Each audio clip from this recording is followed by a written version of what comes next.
Você tem dificuldade de conseguir fazer uma boa leitura da macroeconomia para entender quais são os melhores tipos de investimento dado determinado momento econômico, dado a situação que você está vivendo, e você depende muito de vídeo de YouTube, notícias da Infomoney. Então essa aula aqui é para você. Eu vou pegar o momento atual que a gente está vivendo agora e vou te mostrar como é que você conseguiria, com acesso público, fazer a leitura dos dados de macroeconomia de um jeito extremamente simples, para você conseguir ter uma boa noção de qual classe de investimento está mais atrativa e por quê. E o melhor de tudo, como a proposta do nosso canal é criar vídeos atemporais, eu vou sim fazer a leitura deste momento que eu estou gravando esse vídeo, só que se você entender como funcionam esses indicadores e você abrir em qualquer outro ano e estiver dando um sinal contrário, você também vai conseguir fazer essa leitura. Então fica aqui com a gente, que a minha proposta do vídeo é simples: te ensinar com sites de fácil acesso, você fazer a leitura da macroeconomia para entender quais tipos de investimento tendem a ser as melhores janelas de oportunidades dado um determinado momento. Lembrando que eu não vou estar nem tocando no aspecto do balanceamento de carteira, grau de exposição. Aqui é exclusivamente para você aprender a fazer a leitura da macroeconomia. Então fica aqui que vai ser uma aula, não sei quanto tempo ela vai ter, não vou tentar fazer ser muito longa, mas é extremamente importante, porque se você replicar o que eu vou estar te falando aqui, a qualquer momento, de hoje até a eternidade, você vai conseguir ter uma excelente noção do que está mais interessante, o que está menos interessante e como você pode capitalizar o medo e o pânico e deixar de fora ativos ruins e sempre estar investindo em ativos bons. Então vamos lá, comecemos como sempre do começo. Primeiro gráfico, que quem já é assinante do nosso canal e acompanha a gente já viu bastante vezes, que eu sempre começo fazendo as leituras de mercado olhando a curva do juro futuro, aqui em azul claro, contra a renda variável. No caso aqui o Brasil que a gente está falando, vamos falar de exterior também, tá? Quando o juro futuro do Brasil, que é o juro pré-fixado da do Tesouro, que a gente vai ver também, ele sobe, a renda variável tende a cair. É quase uma regra de espelho, quando um sobe o outro cai, quando um cai o outro sobe, tá? Lembrando que esse juro aqui não é o tijuro da Selic,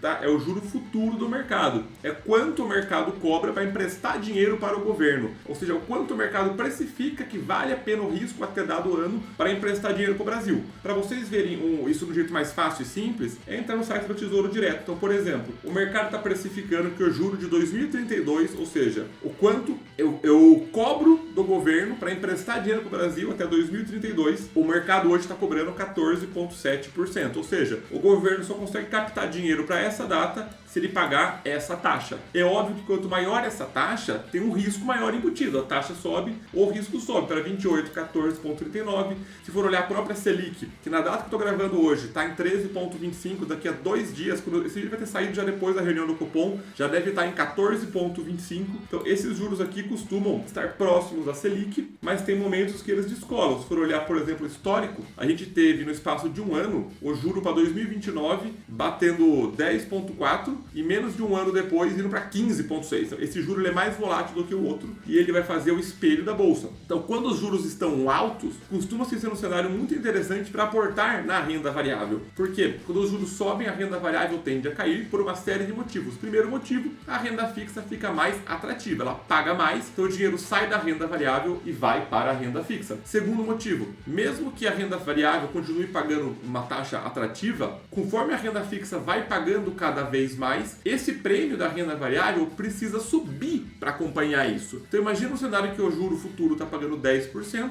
e a renda variável está pagando 15%. Se esse juro da renda fixa vai para 15%, essa relação não tem mais sentido. Então o 15% da renda variável tem que subir, tem que passar a pagar mais para ficar atrativo. Como é que a renda variável paga mais? Ou o lucro das empresas, o dividendo dos fundos imobiliários sobe, ou o preço daquilo cai. Porque se eu pago 100 para ganhar 15, é 15%.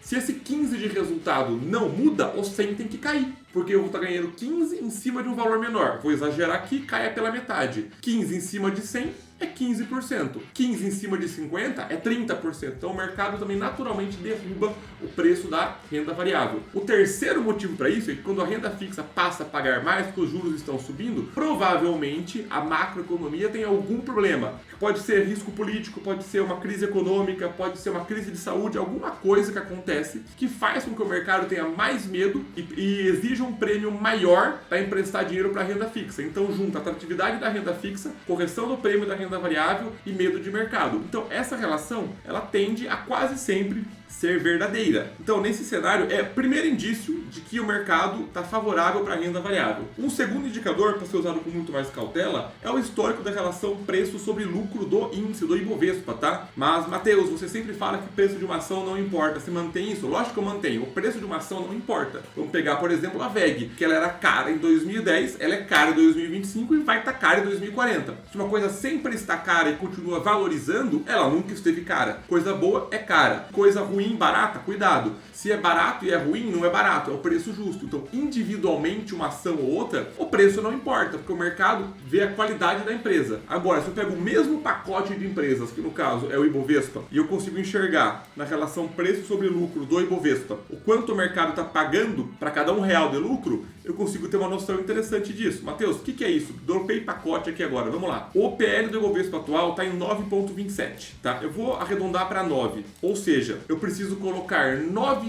na cesta de ações do Ibovespa para ter por ano R$1 de lucro das empresas. Então, em teoria, se nada mudar e as empresas todas me pagassem o dividendo, eu em 9 anos retorno o meu dinheiro que eu coloquei. Se eu colocar R$90 mil, eu vou ganhar R$9 mil por ano e depois de 10 anos vou ganhar os 90 mil de volta, beleza? Então, esse é um cenário eu ganharia 10 mil e em 9 anos o dinheiro volta, porque 90 mil voltaria 10. Então esse é um cenário que você em 9 anos retorna o capital para você. Só que isso é só uma estimativa, porque as empresas podem crescer o lucro delas, as empresas podem cair o lucro delas, as empresas podem, na cotação delas, valorizar mais rápido do que o lucro, e isso acontece muito. Então esse aqui é uma estimativa para você entender o quanto caro ou barato, vejo aqui as aspas, está o índice como um todo. Só que a média dos últimos 10 anos está em 11,72, em 12. Ou seja, normalmente nos últimos 10 anos pagou-se R$12 para ter R$1 de lucro das empresas do Ibovespa como um todo, porque tem embutido aí uma expectativa de crescimento de resultados. Ninguém investe por dinheiro voltar em 10, 15, 20 anos, de fato, assim, para dobrar o dinheiro. Só que se eu coloquei o dinheiro hoje e o lucro continua subindo, eu vou ter meu retorno mais cedo. E se for olhar essa média, ela é muito afetada pelo período de do meio de 2021 até agora, puxando para baixo. Se for olhar o primeiro bloco para trás, essa média deveria ser até mais alta.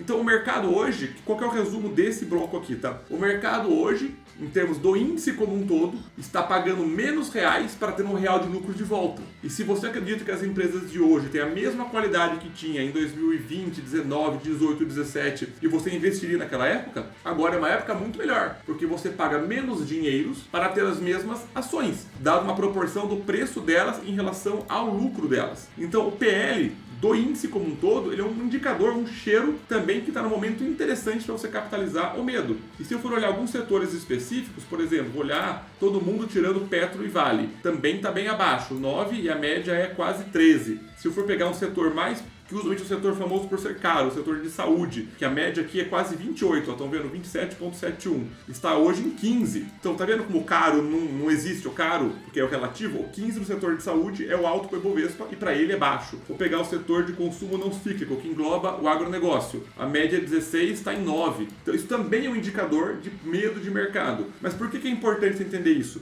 Porque eles estão baratos desde 2021. Quem está investindo no Ibovespa, em 2021 até agora, não viu valorização nenhuma. Isso é até mais doído se a gente for pegar para olhar o índice como um todo. Vou abrir aqui o Ibovespa como um todo. E se for olhar num espaço de tempo maior, há 5 anos, a Bolsa não mexe. De 2020 até agora, a Bolsa está no mesmo patamar de 120 mil pontos. Ela não subiu absolutamente nada. Olhando um pouquinho mais para trás, no pico de 2019, ela subiu nada. Então, esse barato não quer dizer que vai subir ano que vem. Pode demorar muito tempo e o negócio não corrigir do jeito que deveria corrigir. Por isso que renda variável é um jogo de longo prazo. Você pode montar uma posição nesse espaço de tempo e, de repente, em um ano ou outro ano, o negócio subir muito. Igual, por exemplo, aqui um cenário da Bolsa do Brasil, como por exemplo, tá? De 2009 até 2016, aqui ó, a Bolsa, ela ficou lateralizada praticamente, ó, do mesmo preço. E aí de 2017 até 2021, ela dobrou de valor, quase que em linha reta, até 2019 em linha reta. Então você nunca sabe quando que vem essa jogada. Mas o que é atacado importante para vocês entenderem e internalizarem? Se eu pego empresas boas em queda, você consegue capitalizar isso eventualmente, se as empresas não mudarem o rumo delas. Um exemplo clássico é a Fleury, que em 2024 ela chegou a valer R$16, hoje ela está valendo 11, uma queda do topo até agora de 27%. Se for olhar um espaço de tempo maior ainda, a Fleury, que chegou em 2020 a valer R$22, está hoje valendo metade disso. Pegar 10 anos, a máxima histórica da Fleury foi lá em 2020 mesmo, de R$24, valendo 12 hoje. Só que se você pega e olha o que importa da empresa, que são os fundamentos dela, lembrando que a DRE, o resultado, refere-se ao passado, tá? Sempre veja o passado e veja a apresentação da empresa como um todo. Ela está com o faturamento recorde dela de 7,6 bilhões, o EBITDA, lucro operacional recorde dela de 1,9 bi, a margem EBITDA absolutamente estável em 26%, ela está com o EBIT recorde dela, que é o lucro operacional descontado depreciação e amortização, ela está com o lucro líquido recorde dela e uma margem bem decente. Não é a maior margem da história da empresa, mas é uma margem muito interessante. O problema dela é que quase chegou a ser a dívida, de fato, já está em queda novamente, em uma vez e meia o EBITDA dela, o maior fluxo de caixa da história da empresa, e tudo certo, uma empresa funcionando super bem. Tem outros casos também de empresas menores, como por exemplo o Banco ABC, tem inclusive no canal, se eu lembrei, eu deixei aqui para vocês um card de uma empresa de sucesso, onde analiso o caso do Banco ABC. Aí também tem o caso da Fleury, que se eu lembrei eu coloquei aqui de novo depois, analisando o case da empresa recentemente. É com muita alegria que eu venho oficialmente lançar meus 2 livros, O Jogo do Dinheiro Infinito e Como Nunca Mais Faltar Dinheiro. Se você gosta do meu conteúdo online, você vai adorar o conteúdo escrito. Foram mais de 2 anos de projeto para lançar esses 2 livros que pegam você pela mão e te transformam ou em um investidor ou em alguém que de fato tem as finanças pessoais controladas e cria metas para poder se tornar um investidor. Não vou ficar aqui nesse tempo, que eu sei que você está aqui para ver um outro conteúdo explicando como que funciona o conteúdo do nosso livro, mas eu garanto para você, se o conteúdo online você gosta minimamente, você vai se apaixonar pelo conteúdo escrito, feito com todo o amor e carinho do mundo para deixar o meu legado para essa geração e para a próxima. Então, para quem gosta de leituras, gosta de um conteúdo mais detalhado que você possa pegar e acompanhar um passo a passo, não deixa de conferir O Jogo do Dinheiro Infinito e Como Nunca Mais Faltar Dinheiro. Agora eu vou deixar você voltar para sua aula. Mas são empresas que, por serem menores, o mercado acaba punindo um pouco. O Banco ABC, que de 2024 até agora caiu 12%. Pega um espaço maior de tempo, da máxima até agora, caiu 10%. E você pega e olha o resultado desse banco, é um resultado muito bom, subindo espetacularmente. Teve a maior receita financeira da história dele, o maior lucro líquido da história da empresa, uma margem estável, um índice de Basileia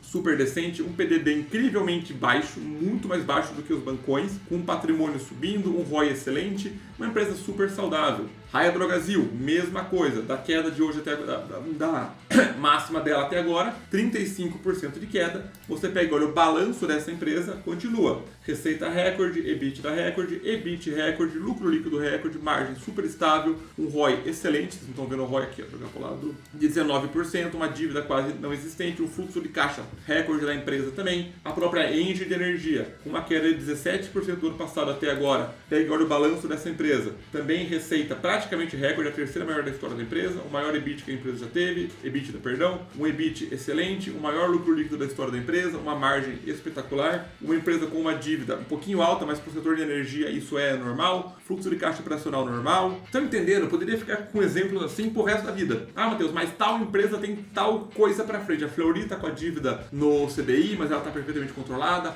A Raia Drogasil é varejo. Todo mundo vai ter algum problema com a empresa. Se você não quer ter a empresa pelo setor dela ou pela empresa em si, não tem nenhum problema. Não tem agora, mas também não tem quando estiver bombando, porque você vai estar entrando depois e não vai estar capitalizando o risco no seu bolso, entendeu? Então, esses são os indicadores importantes. Vamos revisar bem rapidinho até agora, tá? A relação juro e índice, a valorização histórica do índice como um todo, preço sobre o lucro, que te dá um cheiro do que está acontecendo com a empresa, e os resultados das empresas subindo. Então, tudo isso é um indicador muito bom, que é um momento legal de entrar em bolsa de valores. E no caso dos fundos imobiliários, é até mais simples você dar uma olhada nisso, que é um mercado muito mais imaturo que o normal, porque tem muito menos gente, muito mais pessoa física, e você olha o IFIX com um P por VP de 0,85, ou seja, 15% abaixo do que em teoria valem os imóveis, está até mais abaixo que isso, está em 0,82 no momento. Ou seja, os imóveis sendo precificados 18% abaixo do valor patrimonial deles, sendo negociados no mercado real, sendo negociados no valor ou até mesmo acima, e você entende isso quando você entende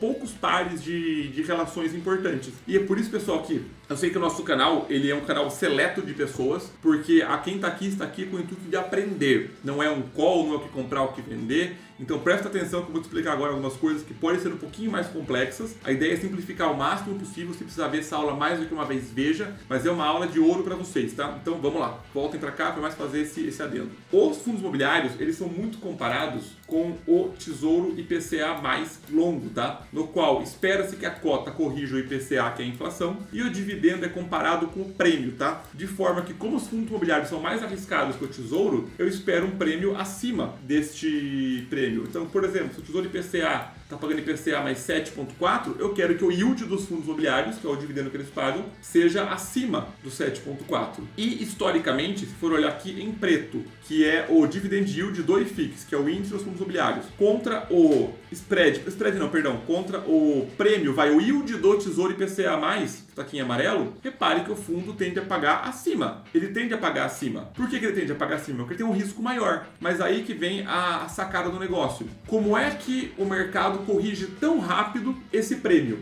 Por quê? Eu tenho o dividendo do fundo e eu tenho o preço do fundo, a cota dele. Só que quando o Tesouro de um ano para o outro muda de 5 para 7,5, os fundos imobiliários têm que passar a pagar mais. Se eles pagavam, por exemplo, 8, tem que passar a pagar 9,5, 10. Muito rápido. O que acontece? O locatário chega pro locador, o locador chega pro locatário e fala: olha, o Tesouro tá pagando mais, eu vou pegar o seu aluguel, vou corrigir em 20%. Isso não tem cabimento nenhum. O aluguel é feito em contrato, já tudo pré-determinado. Então, o que acontece para que esse ajuste sempre seja correto? Vamos pensar junto. Se eu preciso que os fundos imobiliários paguem mais em relação ao preço da cota. Vamos imaginar um fundo que está pagando R$10 no ano com a cota de 100, pagando 10%. Ele precisa passar a pagar mais do que 10%. Precisa passar a pagar, 12, 13, 14%, porque o prêmio do Tesouro subiu. Só que o aluguel ele não vai reajustar amanhã. O aluguel é reajustado de maneira devagar, contratado com o inquilino. O que o mercado faz automaticamente? Derruba a cota para R$90, R$80, de forma que os R$10 em cima do preço novo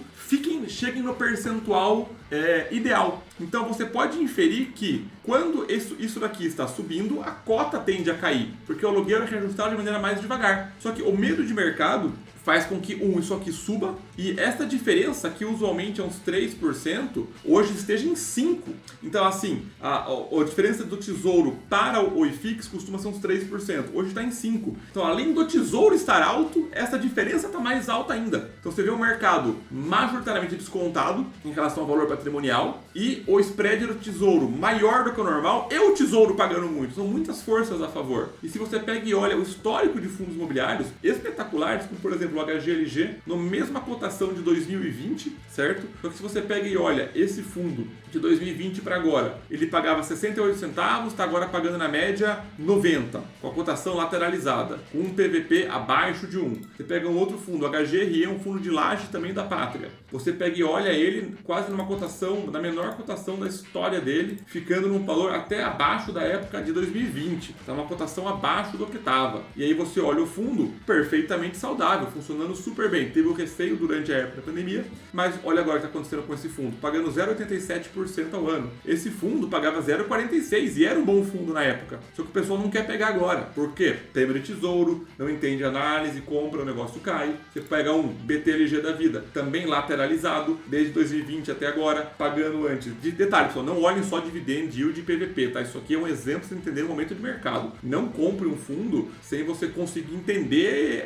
sobre eles, vão fazer muita besteira. Mas olha só, os dividendos desse fundo ao longo do tempo, certo? Até casos mais peculiares e mais arrojados como o Tegar, que diminuíram um pouco os dividendos dele por uma estratégia do fundo, certo? Que é mais complexa assim, não é tão trivial, mas o mercado tem menor competência na média para entender um negócio desse e arrebenta até mais do que os 82%, os 0,82% para fundos que têm um grau de risco maior. Então é importante vocês lerem isso e enxergarem que o mercado, como todo, está tudo apontando para uma janela de oportunidade. Que ela existe há anos, ela pode durar muitos mais anos para frente, entendeu? E esse cenário, essa leitura, ela replica para o exterior. Vamos pegar, por exemplo, no caso do VNQ, que são os REITs, que são os fundos imobiliários do exterior, que é a ETF dos REITs, tá? Com yield de 3,8% em dólar. Você pega e olha o VNQ no mesmo preço que ele estava desde 2016. 2016 ele valia 90, agora está valendo 90 ainda. Há 8 anos sem correção, nem de inflação. E você pega e olha o yield histórico dele, se você pega em 2016, cadê aqui? 2016, vai. Ele chegou a pagar, ele pagava, cadê? Por volta de 4, chegou a pagar 4,8, perto de 5%. Então aqui, ó, vocês não estão vendo, né? Ele está pagando 3,8 agora. Isso aqui também funciona do mesmo jeito que no Brasil. No caso de que um vai na contramão do outro. O juro futuro sobe, a cota dos REITs, elas tendem a cair. E aqui, ó, se eu for olhar os REITs contra o juro futuro americano, é a mesma relação. Aí que entra uma preocupação minha. Se eu pego o S&P 500, que é a bolsa americana, ele ignorou a relação dos juros, o que me dá um certo receio de colocar dinheiro na bolsa americana. Se a gente for olhar com o juro americano alto, que é o maior juro americano desde 2016, que aqui eu peguei o tesouro de longo prazo, me parece uma coisa que deveria estar derrubando a bolsa de valores. E de fato deveria estar derrubando, mas não está, por ânimo e euforia de mercado. Começou uma correção agora, não sabemos até onde ela vai de fato. Mas se você pega, lembra a relação preço-lucro do Brasil? Olha, a americana está em 35 vezes. Ah, Matheus, mas lá é um negócio melhor, tem mais qualidade, então o preço histórico tem que ser maior. Eu concordo plenamente. Mas se você olha 50 anos de história, este valor aqui ele é extremamente elevado. Ele só está perdendo para a pré-bolha das .com, cadê o subprime? Nem no subprime chegou nesse valor, e em 2021 com toda a euforia de mercado que existiu lá. Então, historicamente, é um valor muito alto. Você pega toda a história da bolsa americana, nem na crise de 29 chegou neste patamar que está agora, e tem a relação de ignorar os juros futuros. Vocês estão enxergando a importância de você conseguir fazer uma leitura de mercado? Não é para você não comprar estoques e colocar tudo em ações, porque está 4 ou 5 anos de lado, você continue caindo, mude uma legislação, mas você direcionar o seu capital e a sua inteligência econômica e financeira para as classes de ativos que podem estar sofrendo por conta da macroeconomia, não por perda de fundamentos. E se você conseguir analisar bons fundamentos e ler a macroeconomia, a sua carteira de investimentos vai só multiplicar o seu patrimônio. Ufa, pessoal, ficou um pouco mais longa essa aula do que a média normal. Chegou nesse ponto aqui, deixa o seu like, se inscreve no nosso canal e principalmente compartilha esse vídeo com quem você acha que vai agregar. Eu vejo vocês na próxima aula.